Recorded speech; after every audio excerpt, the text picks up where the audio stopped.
News, जनजागृती साध्यम, हक्काचे लोकमाध्यम।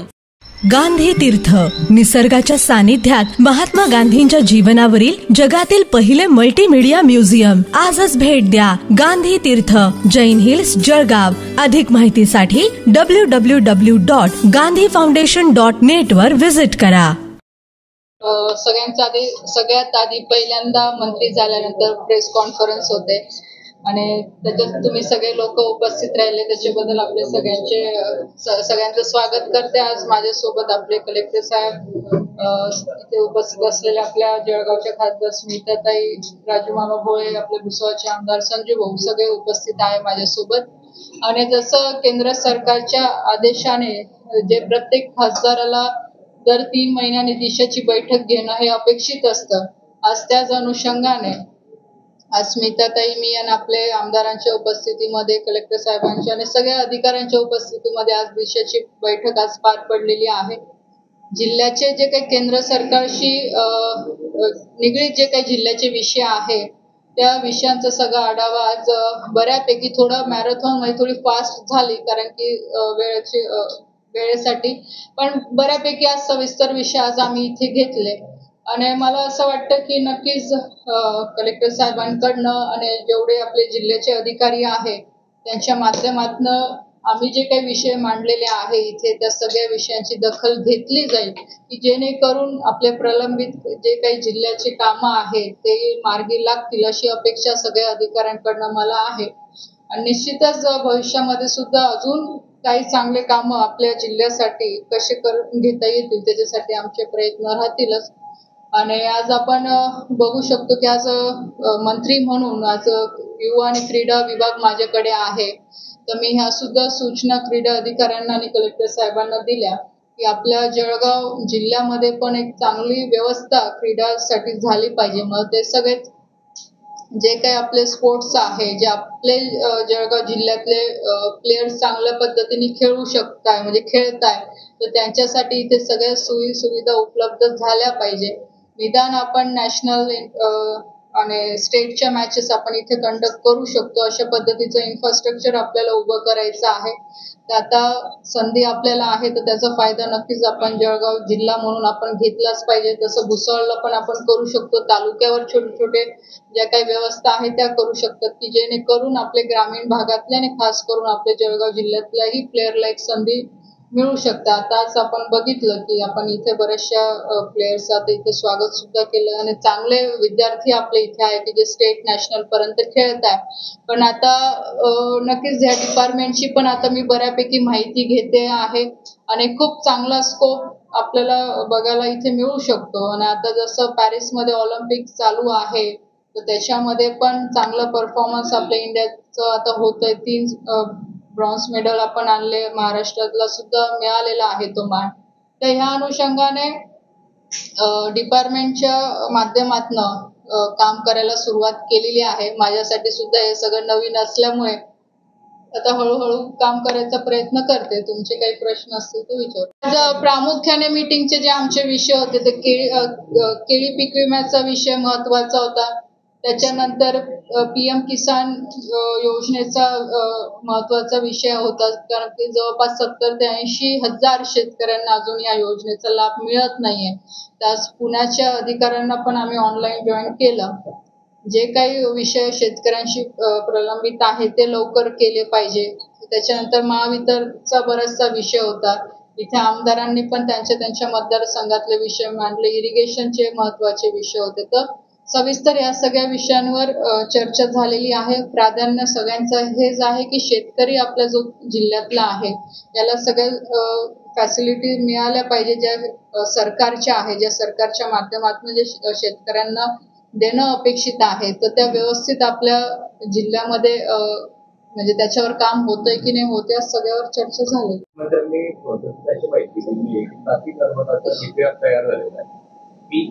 तयार झालेला आहे, पण गिरणा नारपार उघडलेलं आहे। योजना हे 2 विषय बघा, मेगा रिचार्ज बद्दल बोलतोय तुम्ही, हा पूर्ण वेगळा विषय आहे आणि जो तुम्ही नारपारचा विषय सांगता तो वेगळा आहे। नारपारच्या संदर्भात मला आता एक्झॅक्टली एवढी माहिती नाहीये जे तुम्ही सांगता, पण मेगा रिचार्जचं मी असं सांगेल की आता आमची एक प्रायमरी मीटिंग आता मंत्र्यांसोबत CR पाटील साहेबांसोबत झालेली आहे. याच्यावर परत एक्झिक्यूट करतोय, कारण की शेवटी हा 3 राज्यांचा विषय आहे. मध्य प्रदेश आहे, महाराष्ट्र आहे आणि गुजरात पण याच्यात थोडाफार पार्टली त्याचा परमिशनचा विषय पाण्याचा आहे. तर याच्यावर चर्चा चालूच आहे, कारण की हा जो प्रोजेक्ट आहे हा खूप मोठा आहे आणि थोडा जो रेग्युलर तुमचे जे प्रोजेक्ट आहे म्हणजे डॅम बांधणं किंवा दुसरे उपसा सिंचन करणं, जे नॉर्म्स केंद्र सरकारचे आहेत त्याच्यामध्ये हा बसत नाही. तर याला थोडं ऍडिशनल अजून काय टेक्निकल मुद्दे जॉईन करून घेता येईल याच्यासाठी आता त्याच्यावर ऑब्झर्वेशन सगळ्यांचं. सात बलून बंदराचं तर सगळे प्रोसेस मध्ये आहेच त्या सगळ्या गोष्टी.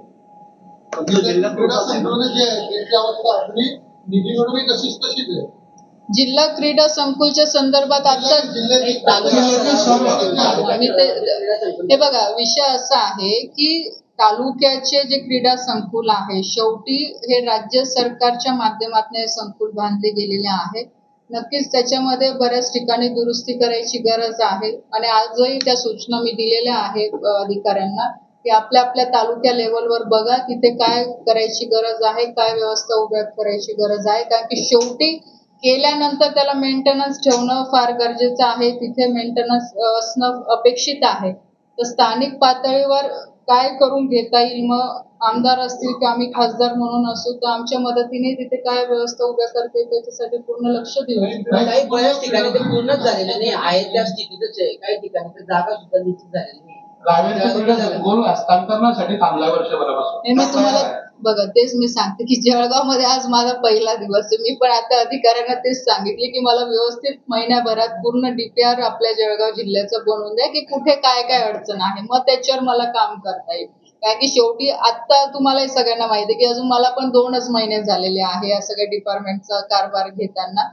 याच्या आधी हे सगळे विषय खालच्या म्हणजे तालुक्या लेवलवरचे होते म्हणून ते माझ्या अंडर येत नव्हते. पण आता आल्यानंतर आता आजच मी तुमच्या समोरच मीटिंग मध्ये जे तुम्ही लोक उपस्थित असतील त्यांनी बघितलं असेल की क्रीडा अधिकाऱ्याला सूचना त्या पद्धतीने दिलेल्या. महिन्यानंतर नक्कीच त्याचा आउटपुट मी तुम्हाला देऊ शकते की आपण काय करू शकतो नाही करू शकतो.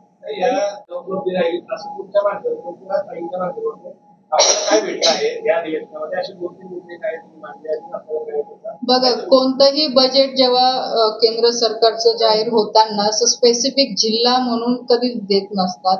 ज्या काही योजना तयार होतात त्या सगळ्यांसाठीच तयार होतात. त्याचे सगळे जिल्हे पण येतात, तालुका पण येतात आणि गावं पण येतात.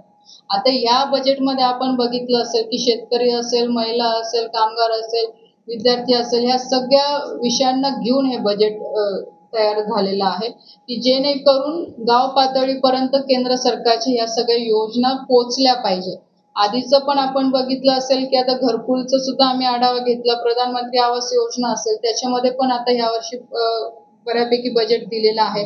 शेतकऱ्यांसाठी यावेळेस नवीन योजना आणलेल्या आहे की ड्रोनच्या माध्यमातून शेती कशी होईल, ऑर्गॅनिक पद्धतीने, पारंपरिक पद्धतीने कशी होईल, ह्या सगळ्या गोष्टींवर ह्या बजेटमध्ये पूर्ण लक्ष देण्यात आलेलं आहे. आणि त्याचबरोबर राज्य सरकारचाही रोल तेवढाच महत्वाचा असतो ना. सध्या तरी आपण बघितलं की राज्य सरकारच्या माध्यमातून खूप चांगल्या योजना ग्रामीण भागातल्या शेतकऱ्यांसाठी, महिलांसाठी, विद्यार्थ्यांसाठी म्हणजे संपूर्ण महाराष्ट्रभरासाठी खूप चांगल्या योजना आता राज्य सरकारने डिक्लेअर केलेल्या आहेत. तर नक्कीच त्याच्यामध्ये पण केंद्राचा शेअर असतोच. तर ह्या दोघांच्या कोऑर्डिनेशनने चांगलं काम आपल्या महाराष्ट्रभरात होईलच.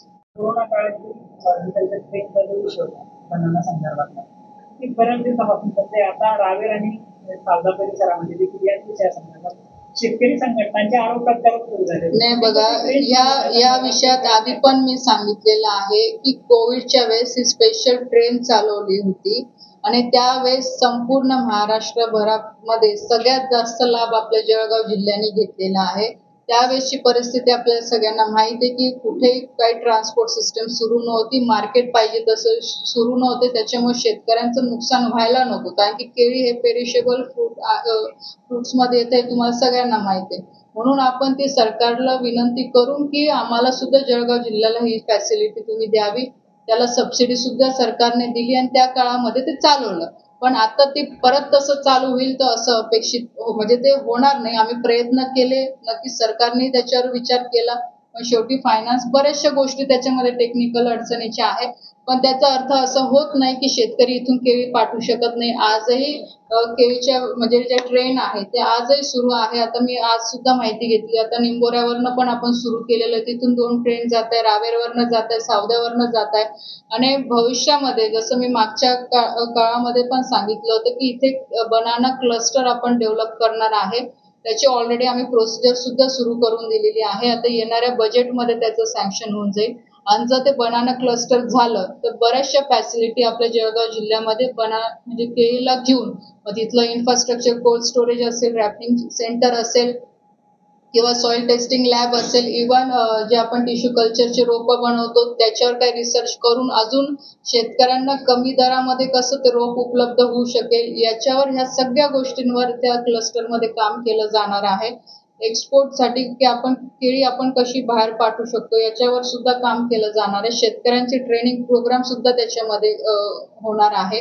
तर हे सरकारचं क्लस्टरचं जे मॉडेल आहे जे ऑलरेडी आता 6 राज्यांमध्ये सुरू आहे. आपल्या महाराष्ट्रामध्ये द्राक्षाचं आता सध्या त्यांनी घेतलेलं आहे पायलट प्रोजेक्ट म्हणून. आणि याच्यावर राज्य सरकार प्लस याच्यात पीपीटी मॉडेलवर हे मॉडेल रन करते आहे की चांगले रिझल्ट त्याचे मिळत आहे.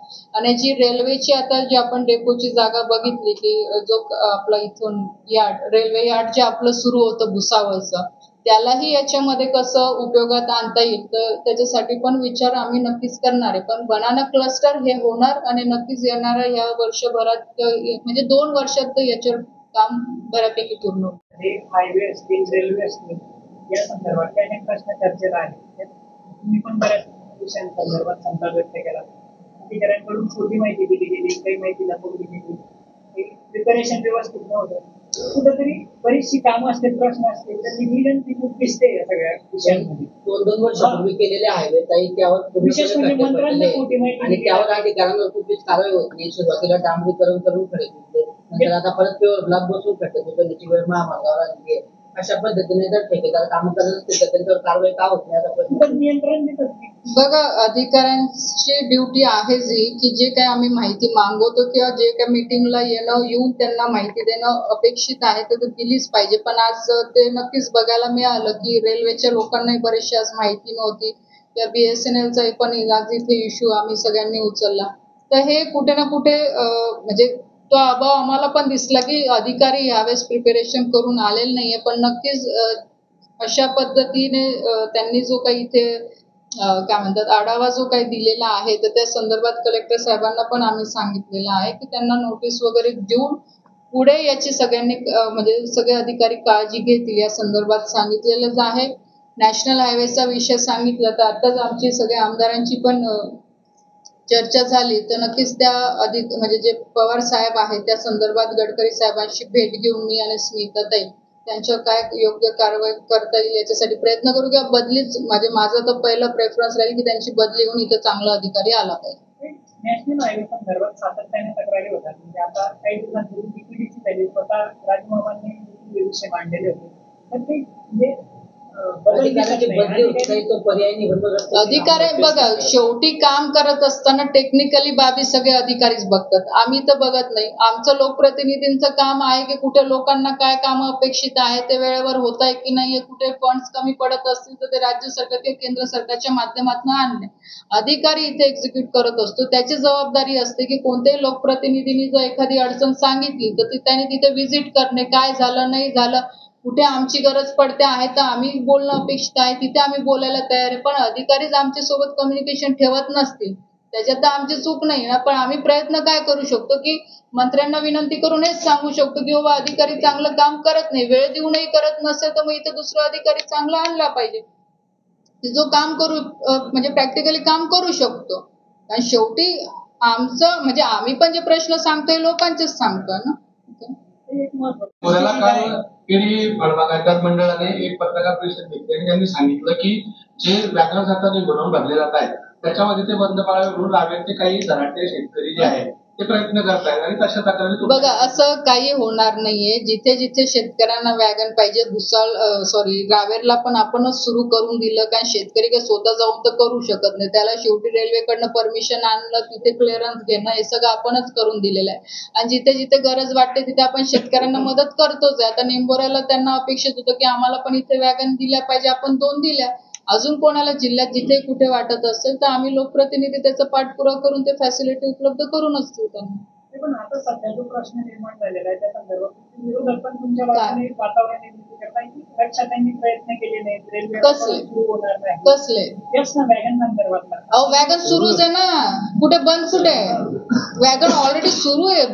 दर आठवड्याला 4 गाड्या जात आहे आपल्या दिल्लीला. आता हे सुरू झालेलं आहे मॅडम, जे काही आता वातावरण निर्मिती केली जाते ती बंद करण्यासंदर्भात. हे बघा तुम्हाला मी एक विषय सांगते, कोण करते आमच्यापर्यंत माझ्यापर्यंत असं लेटर आलं नाही. आणि कधी तुम्ही DRM कडे जाऊन माहिती घेऊ शकतात की आम्ही कोणी लोकप्रतिनिधींनी आतापर्यंत असं काही पत्र दिलं किंवा फोन केला की ही वॅगन बंद व्हावी. आमची तर उलट इच्छा आहे की जास्तीत जास्त केळी इथून बाहेर गेली पाहिजे, जेणेकरून आपलंही मार्केट एक्सप्लोर झालं पाहिजे. कारण की इथल्या व्यापाऱ्यांवर अवलंबून राहून चालणार नाही शेतकऱ्यांना, कारण की जो भावाचा जो डिफरन्स येतो, जेव्हा शेतकरी स्वतःचा माल स्वतः बाहेर मार्केटमध्ये जाऊन विकल तर 2 पैसे त्याला जास्त मिळणारच आहे. आज जर तुम्ही मागचा 5-6 वर्षाचा जर रेकॉर्ड बघितला तर ह्या 5-6 वर्षामध्ये बऱ्यापैकी आता शेतकरी स्वतःहून आपलं मार्केट सर्च करून तो डायरेक्ट मोठ्या व्यापाऱ्यांना त्याचा माल देऊ लागलाय. म्हणजे जे इथले मीडिएटर होते आता बऱ्यापैकी कमी झालेले आहे. आणि हळूहळू हा ट्रेंड तुम्ही बघितला तर आता रावेर झालं, यावल झालं, आता चोपड्यापर्यंत सुद्धा आलेलं आहे. जामनेरकडची पण आता बरीचशी केळी बाहेर जाते. त्याच्यामुळे असं कधीच होणार नाही की कोणाच्या सांगण्यावरनं आम्ही ते बंद करू. आमची तर पूर्ण तयारी आहे की जास्तीत जास्त रेल्वेच्या गाड्या इथून गेल्या पाहिजे. आणि रेल्वे डिपार्टमेंटला पण तो एक बिझनेस कमर्शियल त्यांचा पण व्ह्यू आहे, त्यांना सुद्धा बिझनेस मिळतो, ते कशाला बंद करतील. आणि याच्यात पॉलिटिकली असं काही होणार नाही. जेव्हा गाडी सुरू केली आम्ही तेव्हा असं कधीच बघितलं नाही की राष्ट्रवादीचा की सेनेचा आहे की काँग्रेसचा आहे. शेवटी आम्ही शेतकरी म्हणून काम करतो. तो कोणत्या पक्षाचा आहे किंवा विरोधक आहे याच्याशी आम्हाला घेणं देणं नाही. शेतकरी आहे आणि त्याला मदत करायची या हेतूने काम करतोच.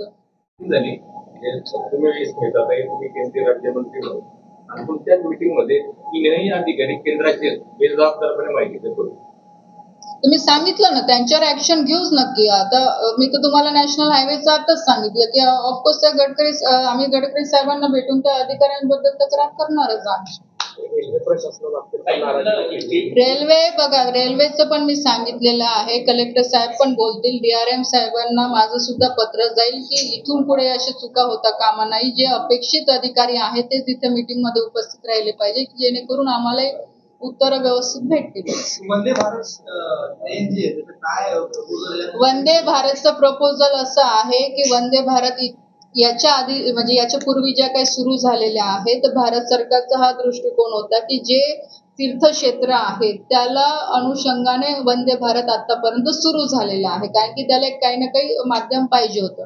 आणि आपण सुद्धा आपला प्रस्ताव दिलेला आहे, कारण की आपण जळगाव म्हणजे आता मुक्ताईचं मंदिर आपल्याकडे मेन आहे इथे, तर भुसावळवरनं किंवा जळगाववरनं पण वंदे भारत ही ट्रेन सुरू झाली पाहिजे की जेणेकरून आता ते कनेक्ट कशी करणार, तर शेगावला पण कनेक्ट करू शकतात, इथे दर्शन होऊ शकतं, मुक्ताईचं दर्शन होऊ शकतं. तर अशा कनेक्टिव्हिटीने आपण तो रिपोर्ट पाठवलेला आहे आणि नक्कीच ती पण लवकर सुरू होईल. त्याच्यानंतर आपण भुसावळ पुणे ट्रेन सुरू करण्यात यावी त्याच्यासाठी प्रपोजल आपण दिलेलं आहे, ते फायनल स्टेजमध्ये आहे. त्याच्यानंतर फ्लाईटचं पण तुम्ही मागच्या आठवड्यात बघितलं असेल की इथून पुण्यासाठी कनेक्टिव्हिटी वाढली पाहिजे. आता सुरू तर प्रायमरी बेसिसवर झालेली आहे. जर चांगले पॅसेंजर मिळाले, टायमिंगचं शेड्यूल आता आम्ही करतोय की सकाळी देण्यात यावी किंवा संध्याकाळी, की जेणेकरून जाणाऱ्या येणाऱ्यांना पण सोयीचं होईल. जर चांगला रिस्पॉन्स मिळाला तर त्याचे पण आपण जे ट्रिप आहे ते पण आपण वाढवू. तिरुपतीसाठी आपण दिलेला आहे.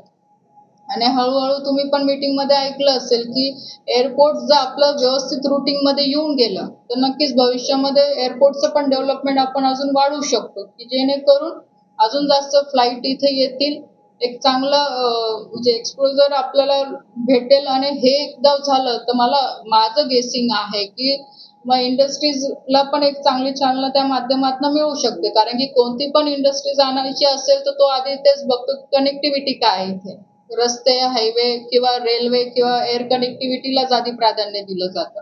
जर ते झालं तर भविष्यामध्ये चांगला स्कोप आपल्या जळगाव जिल्ह्याला मिळू शकतो. सर्वे 65 जागा देत आहे त्यावर तुमचं काय मत आहे? सर्वेंवर विश्वास ठेवत नाही, कामांवर विश्वास ठेवून आमच्या जागा जास्त निवडून येतील. चला, तुम्ही सगळे आले त्याच्याबद्दल सगळ्यांचे खूप खूप मनापासून आभार.